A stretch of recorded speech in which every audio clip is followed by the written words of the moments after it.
तो फ्रेंड्स, स्वागत है आपका हमारे YouTube channel English class 6 to 12। Friends, आज हम पढ़ रहे हैं कक्षा 10 के chapter number 3 two stories about fly के part number 2 the black aeroplane को। तो चलो स्टार्ट करते हैं अपने चैप्टर को। The moon was coming up in the east behind me, कि जो चंद्रमा था वो पूर्व दिशा में मेरे पीछे था।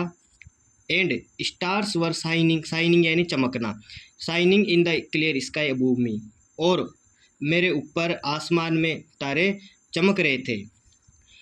देर was not a cloud in the sky, और जब ये एरोप्लेन को उड़ा रहा था उस समय आसमान में एक भी बादल नहीं था। I was happy to be alone high up above the sleeping countryside, और ग्रामीण इलाकों के ऊपर ये एरोप्लेन उड़ा रहा था और उस समय ये अकेला था और नीचे पूरे लोग सो रहे थे, तो इस कारण ये अपने आप को अकेला पाकर थोड़ा सा खुश महसूस करता है। I was flying my old Dakota aeroplane over France back to England, और लेखक बता रहे हैं कि मैं अपने एरोप्लेन को फ्रांस से उड़ाकर इंग्लैंड जा रहा था। I was dreaming of my holiday, मैं छुट्टियों के सपने देख रहा था। And looking forward to being with my family, और अपने परिवार के साथ में टाइम स्पेंड करने के बारे में सोच रहा था। I looked at my watch, और तभी क्या होता है कि ये अपने घड़ी की तरफ देखता है और उस समय 1:30 इन द मॉर्निंग, और उसमें रात के 1:30 बज रहे थे।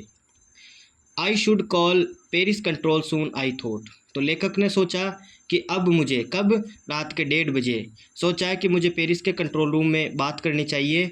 As I looked down past the nose of the aeroplane, और ये एरोप्लेन का जो आगे वाला हिस्सा होता है उसकी तरफ देखता है। I show the lights of big city in front me, और बताता है कि जब यह एरोप्लेन के आगे की तरफ देखता है तो इसके सामने एक बहुत बड़े शहर की लाइटें नज़र आती है इसको। I switched on the radio, और इसने उस समय अपने रेडियो को चालू किया और उसमें बोला Paris control Dakota DS 088 here, कि उसमें उसने आवाज़ दी कि Paris control room Dakota DS 088 here है, यहाँ है। कैन यू हियर मी, क्या आप मेरी आवाज़ सुन सकते हो। I am on my way to England, और मैं अपने इंग्लैंड के रास्ते पर हूँ। Over. The voice from the radio answered me immediately, और जैसे ही इसने उस रेडियो में आवाज़ दी तो वहाँ से प्रत्युत्तर में इसको तुरंत जवाब मिलता है कि DS 088 I can hear you, कि DS 088 हम आपकी आवाज़ को सुन सकते हैं। You ought to turn 12 degrees west now, और आपको अपने एरोप्लेन को 12 डिग्री पश्चिम की ओर मोड़ना चाहिए। DS 088 over. इस प्रकार वहाँ से इसको आवाज़ आती है कि आप अपने एरोप्लेन को 12 डिग्री की ओर मोड़ लीजिए।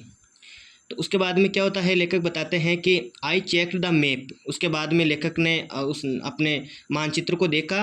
एंड द कंपास, और साथ में कंपास बॉक्स को।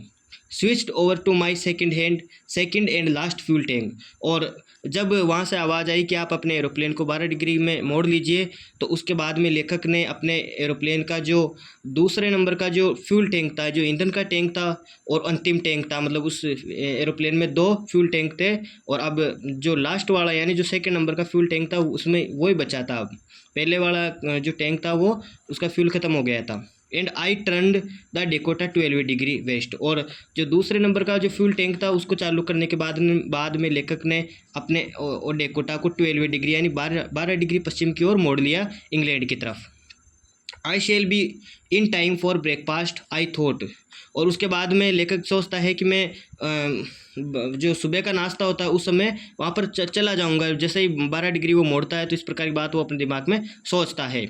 A good big English breakfast, और वो एक अच्छा जो अंग्रेजी नाश्ता होता है सुबह का उसके बारे में सोचने लगता है। एवरीथिंग वाज गोइंग वेल, और वो बताता है कि सब कुछ अच्छा चल रहा था उस समय। कब, जब रात के 1:30 बज जाते हैं और वो उसमें आवाज़ देता है तब तक इसके साथ में कुछ भी नहीं होता है, सब कुछ ठीक ठाक चल रहा था।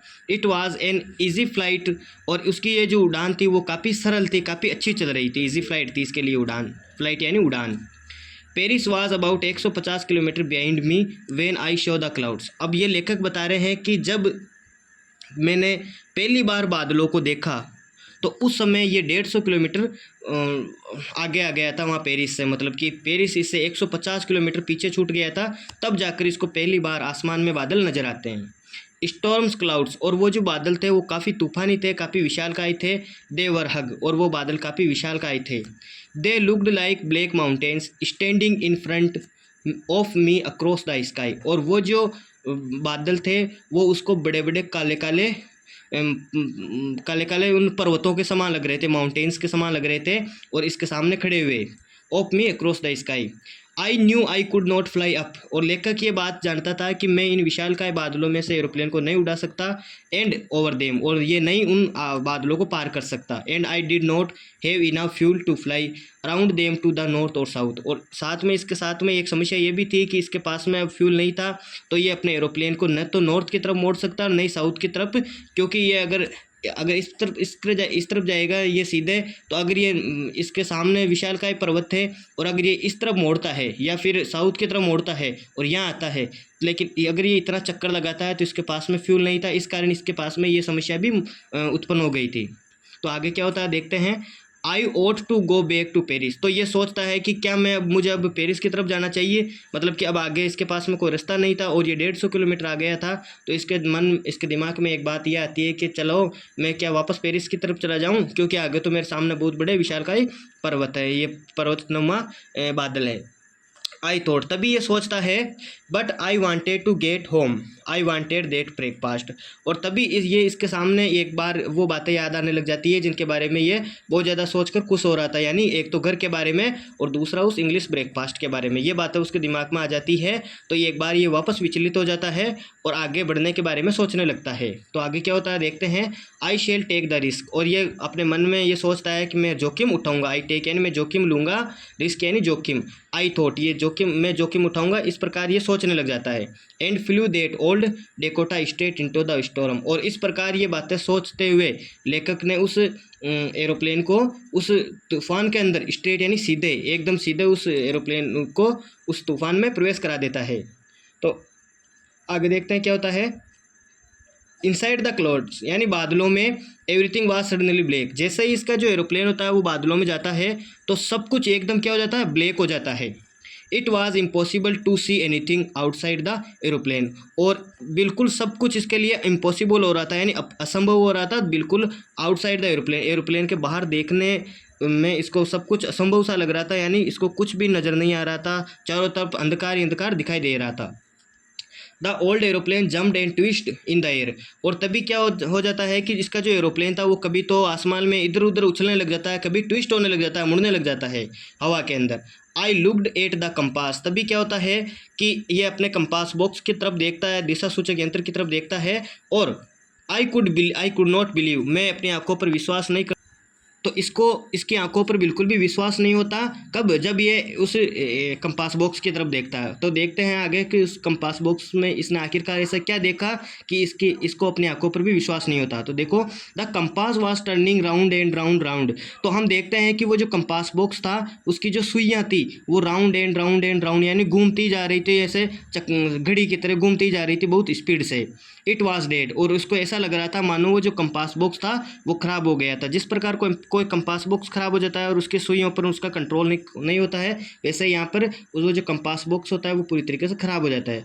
I would not work, it would not work, और वो जो कंपास बॉक्स था वो बिल्कुल भी काम नहीं कर रहा था।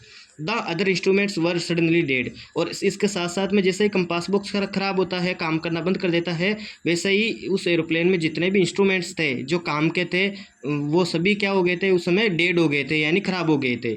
आई ट्राइड द रेडियो, और इसके पास में अभी एक ही ऑप्शन बचा था रेडियो पर आवाज़ देने का। तो देखो क्या होता है, पेरिस कंट्रोल, ये पेरिस के कंट्रोल पे आवाज़ देता है। पेरिस कंट्रोल 2 बार ये आवाज़ देता है, पेरिस कंट्रोल करता है फ़ोन के अंदर, कैन यू हियर मी, क्या आप मुझे सुन सकते हो। देयर वाज नो आंसर, लेकिन इस बार वहाँ से कुछ भी आंसर नहीं आता है। जैसे हमने पहले पढ़ा था कि वहाँ से आवाज़ आता है कि आप अपने एरोप्लेन को 12 डिग्री की तरफ मोड़ लीजिए, लेकिन इस बार वहाँ से कुछ भी आवाज़ नहीं आ रही थी। The radio was dead too, और साथ में हम देखते हैं कि जिस प्रकार जो कंपास बॉक्स होता है वो ख़राब हो जाता है, वैसे यहाँ पे इस बार रेडियो भी बिल्कुल भी काम नहीं कर रहा था, वो भी मानो डेड हो गया हो, मर गया हो या पूरी तरीके से ख़राब हो चुका था। I had no radio no compass and I could not see where I was. और इस प्रकार हम देखते हैं कि ना तो लेखक के पास में अब रेडियो काम कर रहा था, नहीं कंपास बॉक्स काम कर रहा था, और इसके अलावा हम देखते हैं कि वो बिल्कुल भी कुछ भी बाहर देख नहीं पा रहा था, उसको ये भी नज़र नहीं आ रहा था, नहीं लग रहा था कि मैं अभी कहाँ पर हूँ, किस जगह मौजूद हूँ और उसकी क्या कंडीशन है। ये सारी चीज़ों से बिल्कुल लेखक अब मतलब कि घबरा जाता है, उसको कुछ भी नज़र नहीं आ रहा था, वो उस अंधकार में तूफान में फंस जाता है। I was lost in the storm. और आखिरकार हम देखो जो सोचते हैं वही होता है कि वो उस अंधकार में एकदम लॉस्ट हो जाता है, गुम हो जाता है उस भयंकर स्टॉर्म में। Then in the black clouds quite near me. और तभी क्या होता है कि in the black clouds quite near me, और उसको जो विशालकाय बादल थे वो बिल्कुल नज़दीक आते हुए नजर आते हैं। I show another aeroplane. और उस समय इस लेखक को पहली बार इस चैप्टर में हम देख रहे हैं कि इसके लिए एक खुशखबरी की बात होती है कि इस तूफान में इसको एक अन्य एरोप्लेन नज़र आता है। It had no lights on its wings. और हम देखते हैं कि जो एरोप्लेन इसको नज़र आता है उसके पंखों पर इसको कोई भी लाइट नज़र नहीं आती है। I could see it flying next to me through the storm. और लेखक बता रहे हैं कि इस एरोप्लेन को मैं अपने आगे की तरफ तूफान में चलते हुए या उड़ते हुए देख सकता था। आई could see the pilots face. और यहाँ तक ये बता रहा है कि उस तूफान में, उस भयंकर तूफान में उस एरोप्लेन का जो पायलट था उसका चेहरा भी मुझे दिखाई दे रहा था। Turn toward me, I was turn toward me, मेरी तरफ वो जो एरोप्लेन का पायलट था वो चेहरा इसकी तरफ मोड़ता है। I was very glad to see another person. और इस प्रकार यहाँ पे पहली बार हम देख रहे हैं कि इस तूफान में लेखक के चेहरे पर एक खुशी आती है, ग्लेड हो जाता है, प्रसन्न हो जाता है उस अन्य पायलट को उस भयंकर तूफान में देखकर। ही lifted on one hand and waived. Wave का मतलब होता है लहराना। तो और वो जो लिफ्ट यानी उठाना, कि वो जो अन्य पायलट था एरोप्लेन का, अन्य एरोप्लेन का जो पायलट था वो इसकी तरफ अपने हाथ को ऊंचा उठाता है और इसकी तरफ लहराता है, यानी इसको अपनी तरफ बुलाने के लिए वो हाथ को ऊंचा उठाता है। Follow me, he was saying follow me. और वो जो एरोप्लेन का जो पायलट होता है दूसरे एरोप्लेन का, वो उसको बार बार अपने हाथ को ऊंचा उठाकर इस प्रकार लहरा रहा है और उसको ऐसे बोल रहा था कि फॉलो मी, यानी मेरे पीछे आओ, मेरे पीछे आओ। He knows that I am lost I thought. लेखक सोचता है कि वो जो सामने मेरे एरोप्लेन था उसका जो पायलट था उसको पता था कि मेरी जो स्थिति है वो भी क्या है, क्योंकि उसको भी लग गया था कि मैं तूफान में बहुत ज़्यादा खो चुका हूँ, मुझे रास्ता नज़र नहीं आ रहा। He is trying to help me. और वो जो पायलट था वो उसकी मदद करने की कोशिश कर रहा था। ऐसा ये जो लेखक है ब्लैक एरोप्लेन या ब्लैक डेकोटा का जो पायलट है वो सोचता है कि ये जो सामने जो एरोप्लेन या पायलट चल रहा है ये मेरी मदद करने की सोच रहा है, हेल्प मी। देखो आगे देखो क्या होता है। He turn his aeroplane slowly to the north. और उसके बाद में वो जो एरोप्लेन होता है वो उसके एरोप्लेन को बिल्कुल स्लोली यानी धीरे से नॉर्थ दिशा की तरफ मोड़ता है। In front of my Dakota, एकदम मेरे डेकोटा के सामने। So that it would be easier for me to follow him. और इस प्रकार जैसे ही वो सामने वाला एरोप्लेन वाला पायलट अपने एरोप्लेन को नॉर्थ की तरफ मोड़ता है तो लेखक के लिए उसका पीछा करना काफ़ी आसान हो जाता है। I was very happy to go behind the strange aeroplane like an obedient child.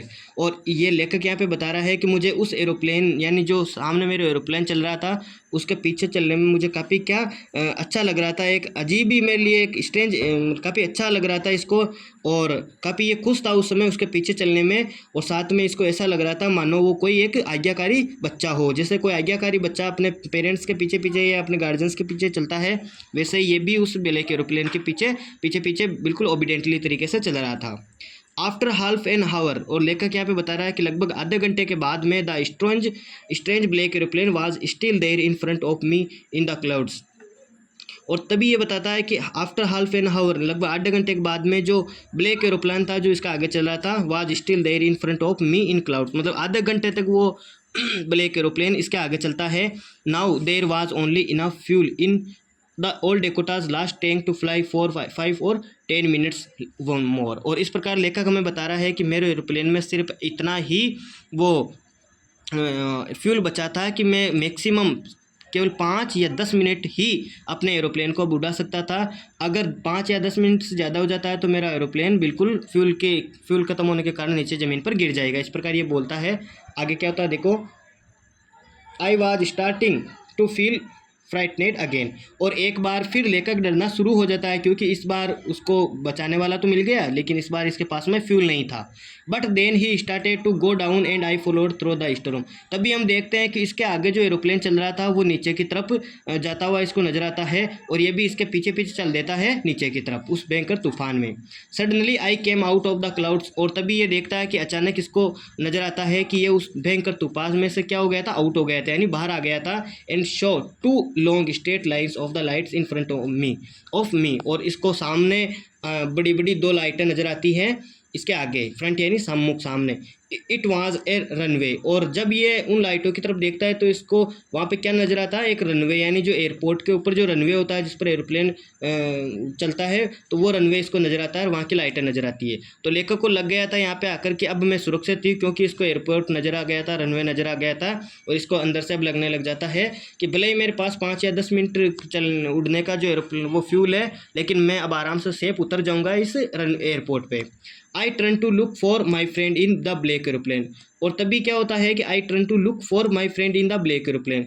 और ये वहाँ जाने के बाद में इसकी जिसने मदद की थी, जो ब्लैक एरोप्लेन था, तो उसकी तरफ ये देखने लग जाता है, उस व्यक्ति की तरफ, कि आखिरकार वो आदमी कहाँ गया। But the sky was empty.